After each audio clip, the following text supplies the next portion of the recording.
So hi everyone, this is Saurabh Thakur और आज इस वीडियो में बात हो रही है एचपी सेट यानी कि हिमाचल प्रदेश का स्टेट एलिजिबिलिटी टेस्ट के बारे में। तो हिमाचल की बात है, मैं भी हिमाचल से हूं तो इसीलिए हिमाचल वाली टोपी भी लगा दी है। हिमाचल में कई तरह की टोपियां होती है, हरी, लाल और ये रंग बिरंगी। इसके कई कल्चरल डिफरेंसेस है और पॉलिटिकल डिफरेंसेस भी है तो उन डिफरेंसेस पे मैं बात नहीं करूंगा। बस खूबसूरत ये लग रही है ये वाली, तो आज मैंने ये पहन ली। वैसे मैं हरे वाली पहनता हूँ, अब आप समझ जाना कुछ चीज़ें। तो हिमाचल प्रदेश सेट आने वाला है। फॉर्म्स आप लोग भर चुके होंगे, शायद 1-2 दिन रह गए हैं उसकी लास्ट डेट के, और 1-2 महीने के अंदर अंदर एग्ज़ाम भी हो जाएगा। और मज़े की बात यह है कि हिमाचल प्रदेश का कमीशन जो है कॉलेज कैडर का, वो भी आने वाला है इसी साल, ऐसा कहा जा रहा है। तो मैं पहले अपने बारे में बता दूं, मेरा नाम सौरभ ठाकुर है और हिमाचल प्रदेश में मैं असिस्टेंट प्रोफेसर हूं, college cadre, department of higher education. ठीक है जी, 6 बार मैंने यूजीसी नेट क्वालिफाई किया है और अभी से ज़्यादा छोड़ो क्या बताना, है ना। और बात करते हैं कि एचपी सेट की तैयारी आपने करनी है तो उसमें किन किन बातों का आप ध्यान रखें।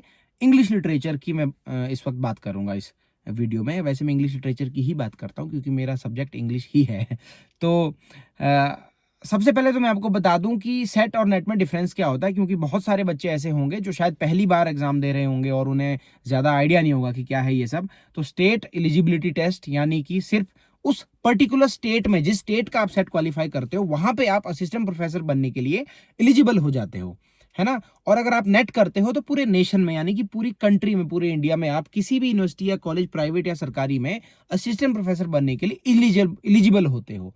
बनते नहीं हो, एलिजिबल होते हो। तो नेट और सेट जो है सिर्फ आपको एलिजिबल बनाता है, असिस्टेंट प्रोफेसर बनने योग्य बनाता है आपको। ठीक है, असिस्टेंट प्रोफेसर तो बनने के लिए आपको हर स्टेट का कमीशन निकालना पड़ेगा, जिसे पब्लिक सर्विस कमीशन कहते हैं। हर स्टेट अपने हिसाब से करवाता है, अपना पैटर्न, अपना सिलेबस और अपना हिसाब किताब।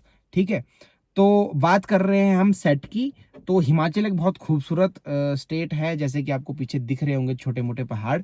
तो काफ़ी शांति प्रिय जगह है। अभी मैं अपने गांव में हूँ, कमरे में अंधेरा था तो सोचा गाड़ी में वीडियो बना लूँ। तो सबसे पहले तो मैं आपको बता दूं कि जो नेट और सेट है उसमें कोई फर्क नहीं है। उसका सिलेबस, उसका पैटर्न, वो सब कुछ सेम है, क्योंकि यूजीसी की गाइडलाइंस पे ही सेट करवाया जाता है। ठीक है, फर्क सिर्फ इतना है, कितना है, सिर्फ लेवल का फर्क है कि सेट का जो लेवल है वो थोड़ा सा डाउन होता है और नेट का जो लेवल है वो थोड़ा अप होता है। मैं आपको बता दूं, मैंने एचपी सेट क्वालिफाई किया था 2019 में। ठीक है, तो at that time I was not studying solely for this particular exam which is HP set, but I was studying for UGC net. तो मैंने यूजीसी नेट दिया था शायद जून में, और उसके 1 या 2 महीने बाद मैंने दिया था एचपी सेट का एग्जाम, जहां तक मुझे याद आ रहा है। तो नेट की तैयारी करते करते मेरा नेट तो हुआ उस अटेम्प्ट में और साथ में सेट भी हो गया। तो नेट सेट मेरा साथ में हुआ, एक ही तैयारी से हुआ। पढ़ मैं नेट जेआरएफ के लिए रहा था, बल्कि मैं नेट के लिए भी नहीं पढ़ता था, जेआरएफ के लिए ही पढ़ता था। मेरे मन में हमेशा जेआरएफ होता था, वो अलग बात है, वो नहीं निकल पाया, हमेशा 1-2 नंबर से रह जाता था। खैर, कुछ अधूरी ख्वाहिशें जीने का मजा देती है, मजा दिया भी और आज उसकी सजा भी भुगत रहा हूँ, मजा भी लिया और सजा भी। खैर, बात मैं ये कर रहा हूं कि जो चीजें आप नेट के लिए पढ़ते हो वही आपको सेट के लिए पढ़नी है। थोड़ा सा लेवल का फर्क है।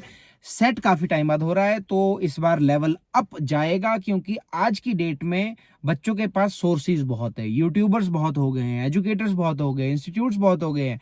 हमारे टाइम में मुझे याद आता है तो 2-3 यूट्यूबर्स थे, गिने चुने, इंग्लिश लिटरेचर में। आज की डेट में सैकड़ों यूट्यूबर्स हो गए। हर दूसरा तीसरा इंसान आजकल कंटेंट क्रिएटर बन रहा है, कोई यूट्यूबर बन रहा है, कोई कुछ बन रहा है। अच्छी बात है, जमाना ही ऐसा चला है तो सब लोग बन भी रहे हैं, तो उसमें कोई दिक्कत वाली बात है नहीं। तो कहने का मतलब यह है कि अब सोर्सेज बहुत हो गए हैं सभी लोगों के पास, है ना। तो सोर्सेज बहुत हो गए हैं तो बच्चों को इंफॉर्मेशन फटाफट से मिल रही है और एग्जाम का लेवल भी बढ़ रहा है, क्योंकि जब आप होशियार हो रहे हो, जब बच्चा होशियार होगा तो टीचर को भी तो होशियार बनना ही पड़ेगा ना। अगर बच्चा होशियार हो गया और टीचर डफर ही रह गया तो फिर उसके टीचर होने का मतलब क्या है। तो इसीलिए अगर बच्चे होशियार हो रहे हैं तो जो एग्जाम पूछने वाले लोग हैं उन्हें भी बच्चों से और ज्यादा होशियार होना पड़ेगा। उसके लिए उनको टफ क्वेश्चन पेपर बनाना होता है, जो कि वो बना रहे हैं। आप यूजीसी नेट में देखो कितना हाई लेवल जा चुका है, कितना इन डेप्थ में वो पिछले 2 अटेम्प्ट से क्वेश्चंस पूछ रहे हैं, उससे पहले बेसिक पूछते थे, कुछ डेप्थ में भी होते थे, लेकिन अब काफ़ी ज़्यादा लेवल उन्होंने बढ़ा दिया है। तो सेट की मैं बात करूं, इंग्लिश लिटरेचर के नोट्स जो है मैं अपनी मेहनत के जो 6 बार नेट क्वालिफाई किया, 12 बार मैंने वो एग्ज़ाम दिया, सेट भी मैंने 2 या 3 बार दिया था शायद, तो साथ साथ ही क्वालिफाई हुए थे, वो मैंने बताया। वही नोट्स जो मैं ऑल ओवर इंडिया नेट के लिए देता हूँ, बहुत सारे बच्चे नेट जेआरएफ क्वालिफाई कर चुके हैं नोट्स को पढ़ के। मेरा खुद का तो जेआरएफ नहीं हो पाया, लेकिन मेरे मेहनत से जो मैंने नोट्स बनाए थे उनको पढ़ के बच्चों ने जेआरएफ क्वालिफाई किया, बहुत बच्चों ने। मुझे इस बात की बहुत खुशी है और सौभाग्य समझता हूं मैं अपना कि मैं इस काम को कर पाया, इस लायक में बन पाया। तो मैं तो इस वीडियो में आपको एक अच्छी गाइडेंस के तौर पे भी यही कहूंगा कि एक बार आप उन नोट्स को ट्राई करके देखो, उनको पढ़कर देखो। आप नेट दोगे चाहे सेट दोगे, आपको 100% फायदा होगा, 100%, 1% भी आपको लॉस नहीं होने वाला है।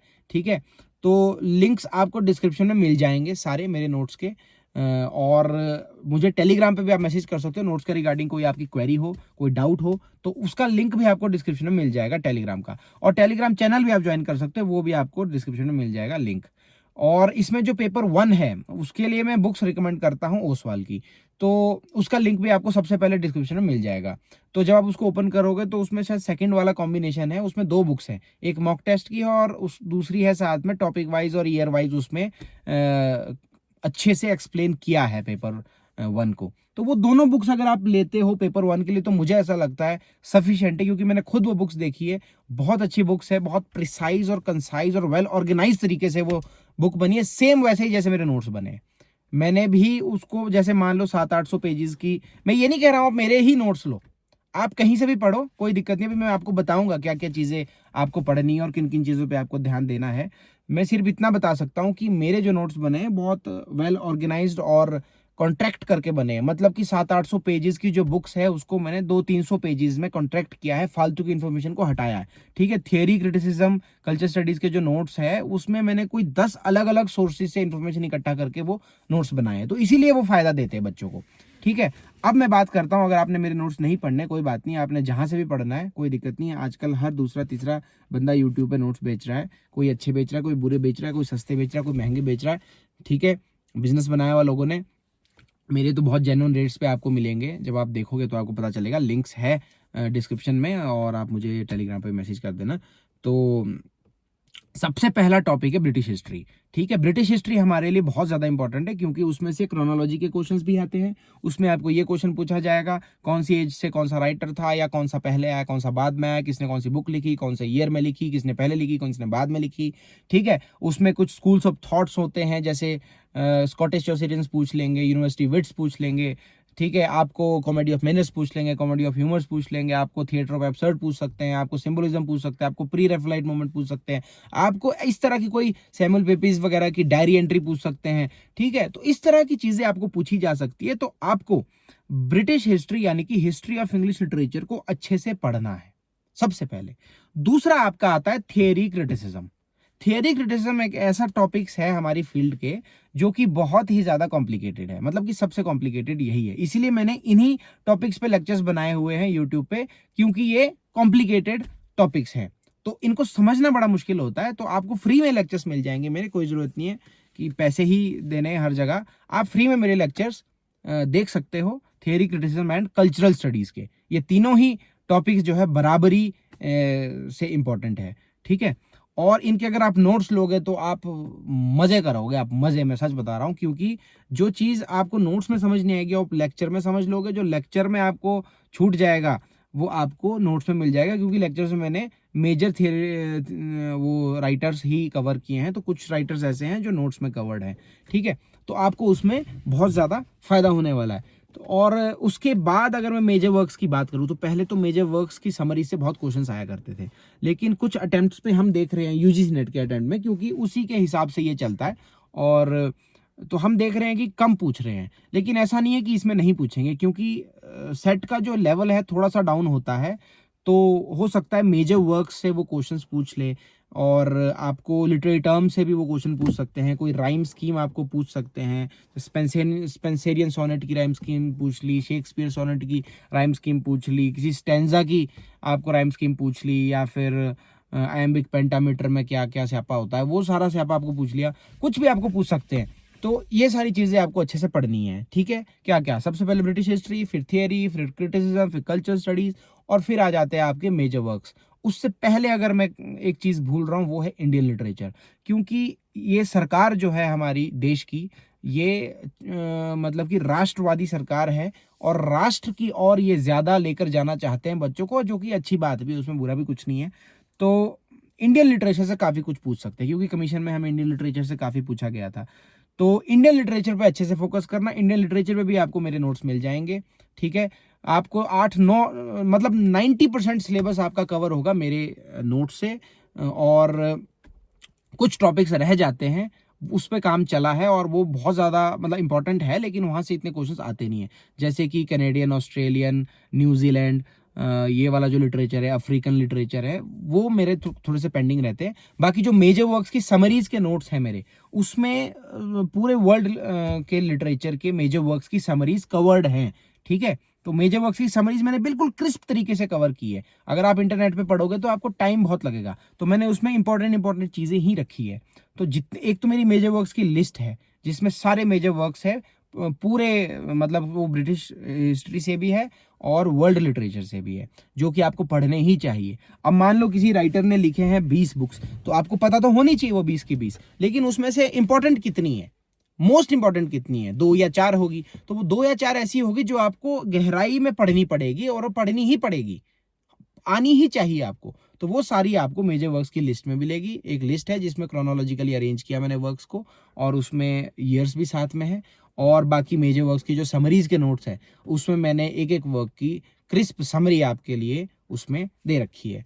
तो आपको बहुत ज़्यादा फायदा होगा। बाकी इंडियन लिटरेचर में मेरे नोट्स है, अमेरिकन लिटरेचर में नोट्स है, ब्रिटिश हिस्ट्री पे है, थियरी पे है, क्रिटिसिज्म पे है, कल्चर स्टडीज पे है, तो फायदा ही फायदा है, ठीक है। तो अब बात आती है कि आपने मेरे नोट्स नहीं पढ़ने, चलो कोई बात नहीं, नहीं पढ़ने, आपको लग रहा होगा कि मैंने बिजनेस करना है, तो आप बुक्स पढ़ लो, पीटर बेरी की बुक पढ़ लो आप थियरी के लिए, ठीक है। ब्रिटिश हिस्ट्री के लिए आप एडवर्ड एल्बर्ट पढ़ लो, WJ लॉन्ग पढ़ लो, ठीक है। और क्रिटिसिज्म के लिए आप MAR हबीब पढ़ लो, लेकिन वो 800, 900, 1000, 1200 पेज की बुक है। मेरे नोट्स 300 पेज के, 250-300 पेज के, तो वो आपकी अपनी इच्छा है, आपने क्या पढ़ना है। और कौन सी बुक, इंडियन के लिए आप AK मेहरोत्रा पढ़ लो, ठीक है। तो ये बाकी वर्ल्ड लिटरेचर की मुझे नहीं पता है भाई, बुक कोई पर्टिकुलर बुक नहीं पता, जो चीज़ नहीं पता वो नहीं पता, क्योंकि मैंने खुद भी किसी एकेडमी के नोट्स पढ़े थे, तो मैंने पर्टिकुलरली इन टॉपिक्स के लिए कोई बुक नहीं पढ़ी। बाकी कुछ टॉपिक्स रहते हैं, जैसे लिंग्विस्टिक्स है, आपका इंग्लिश लैंग्वेज टीचिंग वाला पार्ट है, तो वो भी अभी मेरे पास नहीं है।